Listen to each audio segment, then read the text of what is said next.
So Tyson, you spoke up on the stage about the need for everybody basically to learn from life, to learn from experiences that you have. Yeah. What would you say that you've learned from May? From life. From May, from the fight in May and coping with it in the weeks afterwards?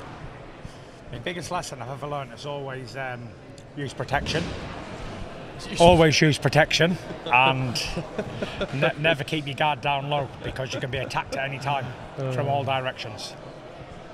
But what was it like to, I guess, I don't know whether you have accepted it, but to accept the fact that there is now a loss on your record? Has that been difficult for you at all, or mentally for you? Well, I walked in when Andy Lee was saying that it was difficult for him when he lost any losses he had.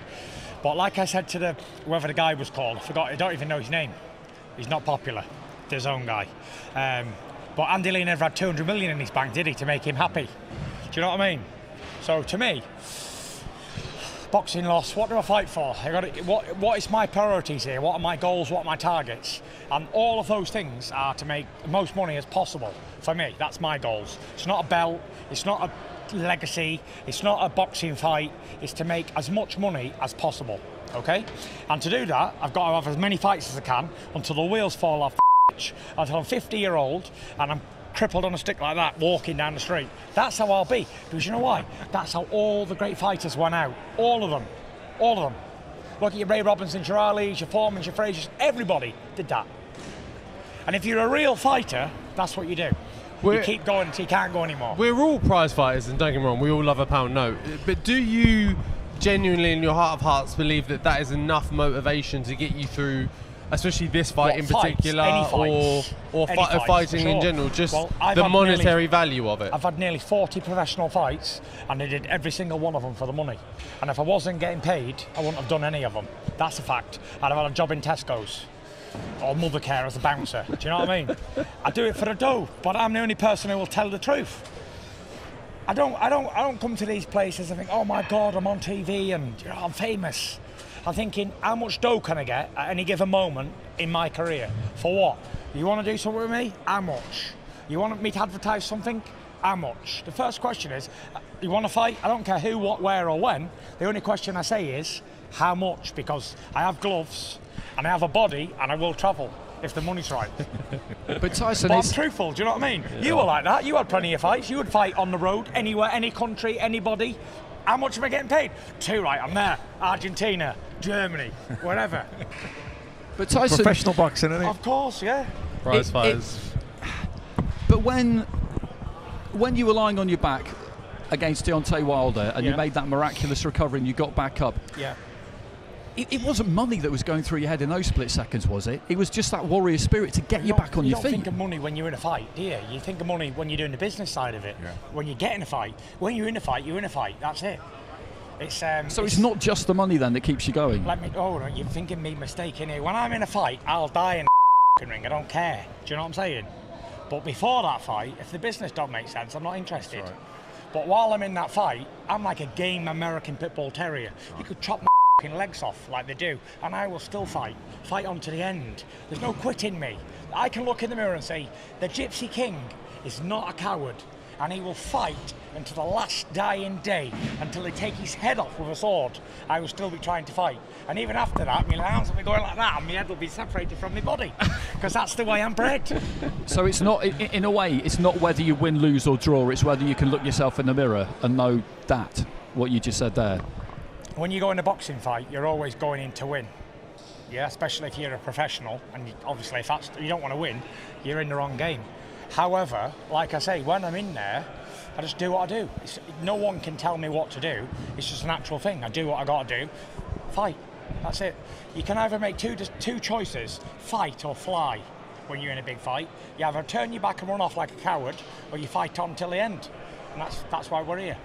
Has that image you say, that looking, that knowing in your heart that you can get up and go again, you're the fighter, you're the warrior spirit, looking at yourself in the mirror, has that person or the person looking back at you in the mirror, has that changed at all now that there is a loss on your record? Has that altered any sort of perception for you, altered the way you look at it at all, or is it still the same, I know me, I know my heart, I know my soul?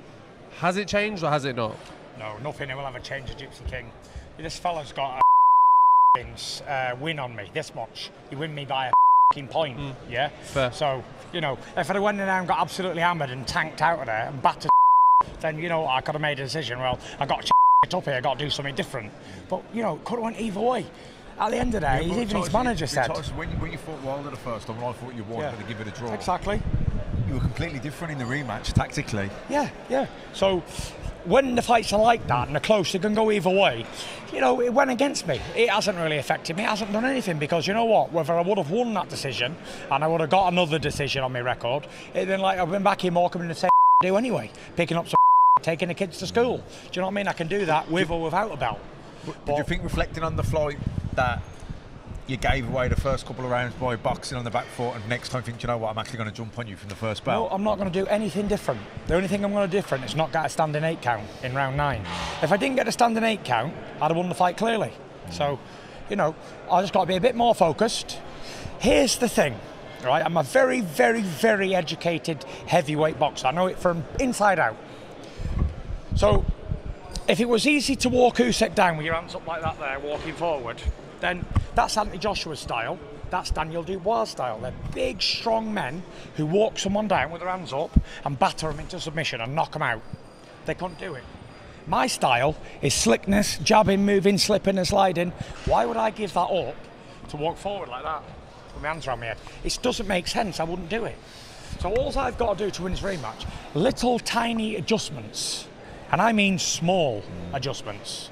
And that is not so much clowning, my hands behind my back, ha ha ha ha, having a good time. Yeah. A little bit more focus on my job, boom, boom. More uppercuts. Serious, do you know what I mean? Just a serious version of what I already did. Not go forward like this or like this, just boxing. I've told him what I'm going to do.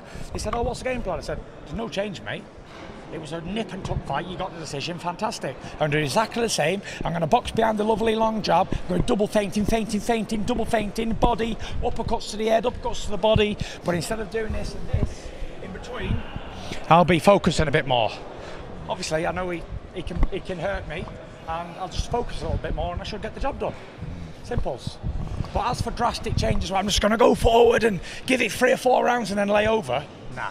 Does that add into why as well? Because a lot was made in the last fight in the build-up as to your corner team, the team that's choose for the fight and things. You believing that the fight was only won on small margins on his part, and you don't need to make too many adjustments. Yeah. Does that play into why you? Does that play into why you haven't changed the team at all? You've kept it the same. You have the same beliefs. Everyone's on the same page. Yeah, everyone's the same. You know, I don't change the team because how can I blame my or the man who's doing the strength work or exactly a trainer? What I said. Do you know exactly what I mean? What I said. It's like, why would I do that? I've got to nearly 40 fights unbeaten, yeah, through doing what I do. So I wouldn't just change the team because I did something wrong. I got caught in round 9. That ain't Sugar's fault, is it? I got punched in the face. Do you know, it's my fault because 100%. I wasn't concentrating 100% at that given moment. You know, I don't think I'd be needing to change a trainer. I like Sugar. I like his style of training. We get on well. To go to a new trainer now at this stage, neck end of 40 years old. Was there anything that surprised you about Usyk in the first fight? Did he hit harder than you thought? Was he No, he didn't hit harder than I thought. Being honest, as I always am, I tell the truth a lot, me, and I'll probably get in trouble for doing it as well, but it was actually easier than I thought it would be. You know, I was just said, like, I listened to Tony Bellew and I listened to, like, AJ and that, and he said, oh, this guy's so hard to hit, like he's a matrix. So I'm thinking, this guy must be really hard to hit. Like, I'm expecting to be missing him a lot. But in realistic terms, he was much easier to hit than I anticipated. And it got me a little bit complacent because every time I throw an uppercut to the body or head or a feint, I'd hit him.